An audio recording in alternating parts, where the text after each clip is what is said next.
भगवान ने अपने एक भक्त को पत्र लिखा, मेरे प्रिय, मेरे प्रेमी, मेरे आराधक, मेरे भक्त, सुबह तुम जैसे ही सोकर के उठे मैं तुम्हारे बिस्तर के पास खड़ा था। मुझे लगा कि तुम मुझसे कुछ बात करोगे।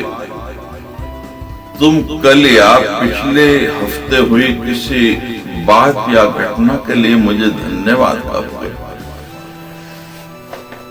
लेकिन तुम फटाफट चाय पी करके तैयार होने के लिए चले गए और तुमने मेरी तरफ देखा भी नहीं।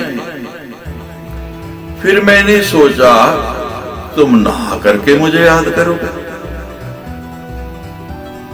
पर तुम इसी उधेड़ बुन में लग गए कि तुम्हें आज कौन से कपड़े पहनने हैं। फिर जब तुम जल्दी जल्दी से नाश्ता कर रहे थे और अपने ऑफिस के कागज आदि इकट्ठे करने के लिए घर में इधर उधर दौड़ रहे थे, तो भी मुझे लगा कि शायद अब तुम्हें मेरा ध्यान करोगे, अब तुम्हें मेरा ध्यान आएगा, लेकिन ऐसा नहीं हुआ। फिर जब तुमने ऑफिस जाने के लिए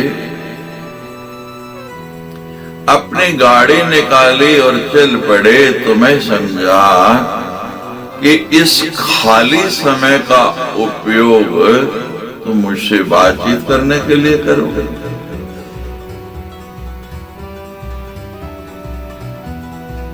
पर तुम्हें कहां समय है?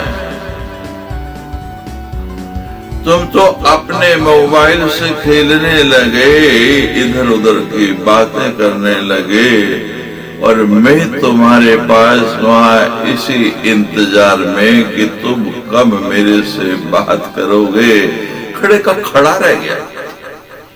मैं तुम्हें बताना चाहता था कि दिन का कुछ हिस्सा मेरे साथ बिता करके तो देखो, तुम्हारा काम और भी अच्छी तरह से होने लगेगा, लेकिन तुमने मुझसे बात तक ही नहीं की।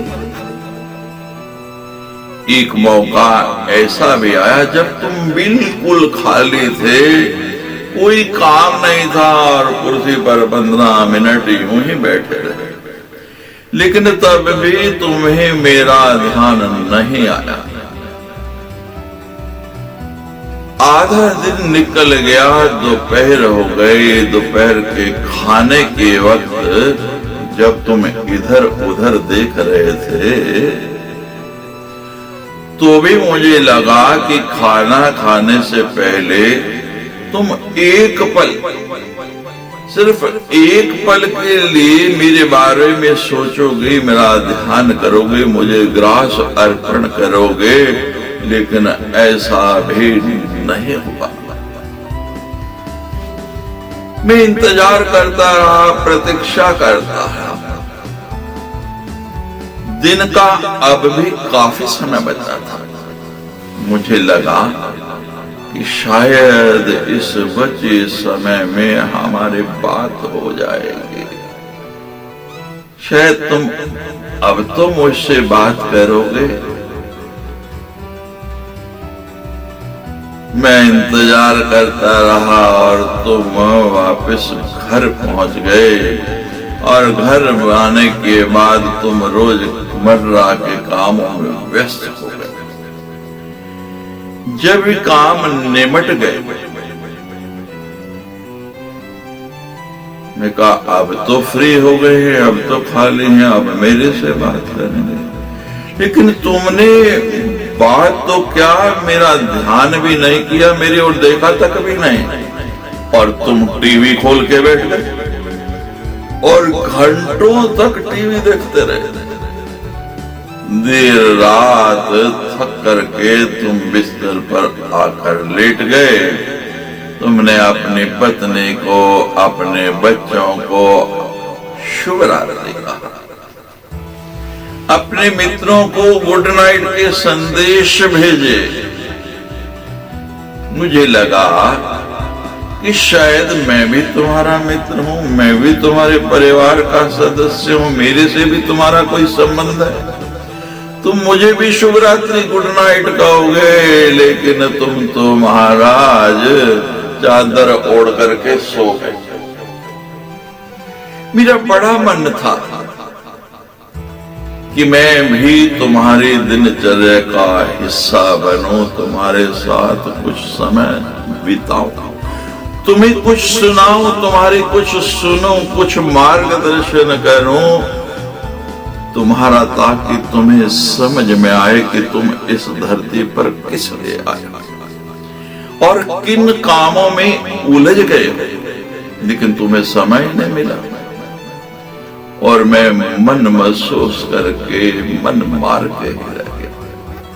मेरे प्यारे भक्त, मेरे आराधक, मैं तुमसे बहुत प्रेम करता हूं, बहुत प्रेम करता हूं। हर रोज मैं इस बात का इंतजार करता हूं कि तुम मेरा ध्यान करोगे और अपनी छोटी छोटी खुशियों के लिए मेरा धन्यवाद करोगे, थैंक यू करोगे, क्योंकि सारे संसार में कोई तुम्हारा छोटा सा भी काम करता है तो तुम उसको थैंक्स बोलते हो। जरा सोचो तो मैंने तुम्हारे कितने काम किए हैं, कभी थैंक्स बोला है, कभी धन्यवाद किया है। पर तुम जब भी आते हो मेरे पास तो मुझसे बात करने नहीं, अपनी इच्छा पूर्ति के लिए, अपनी डिमांड के लिए, जब तुम्हें कुछ चाहिए होता है तब आते हो, और तब भी इतनी जल्दी में आते हो कि मेरे से बात करने का तो तुम्हारे पास समय नहीं, और अपनी मांगे मेरे आगे रख के अपना डिमांड नोटिस देके तुरंत चले जाते हो। और मजे की बात तो ये है कि इस पूरी प्रक्रिया में तुम अपने डिमांड नोटिस मुझे दे रहे हो, मेरे से मांग रहे हो, लेकिन मेरी ओर आंख भर के देखते भी नहीं। ध्यान तुम्हारा उस समय भी दूसरे लोगों की तरफ लगा रहता है, मन में दूसरे लोगों की स्मृति बनी रहती है, और मैं इंतजार करता ही रह जाता हूं कि मेरा भक्त कब मेरे से बात करेगा। फिर कोई बात नहीं, मैं इंतजार करूंगा, मैं प्रतीक्षा करूंगा। हो सकता है आज नहीं आई, इतने समय से नहीं आई, कल तुम्हें मेरी याद आ जाए, ऐसा मुझे विश्वास है और मुझे तुम में आस्था है। और अंतिम लाइन भगवान ने उस पत्र में लिखी, क्योंकि मेरा दूसरा नाम भगवान के बाद अगर कोई है तो वह आस्था और विश्वास ही तो है। और इसी विश्वास के कारण कि तुम्हारे मेरे में आस्था है, तो आज नहीं कल, कल नहीं परसों, कभी ना कभी तुम्हें समय मिलेगा और तुम मेरे से बात करोगे। मैं इंतजार करूंगा, मैं प्रतीक्षा करूंगा कि कब तुम्हें समय मिले और तुम मेरे पास कुछ क्षण के लिए बैठ के मेरे से वैसे ही बात करो। मैं तुम्हारे परिवार का, तुम्हारे सब संबंधियों में, तुम्हारे सब मित्रों में, तुम्हारे रिश्तेदारों में सबसे बढ़ करके तुम्हारा हितैषी हूं। मेरे प्यारे भक्त, तुम्हारा भगवान, तुम्हारा इष्ट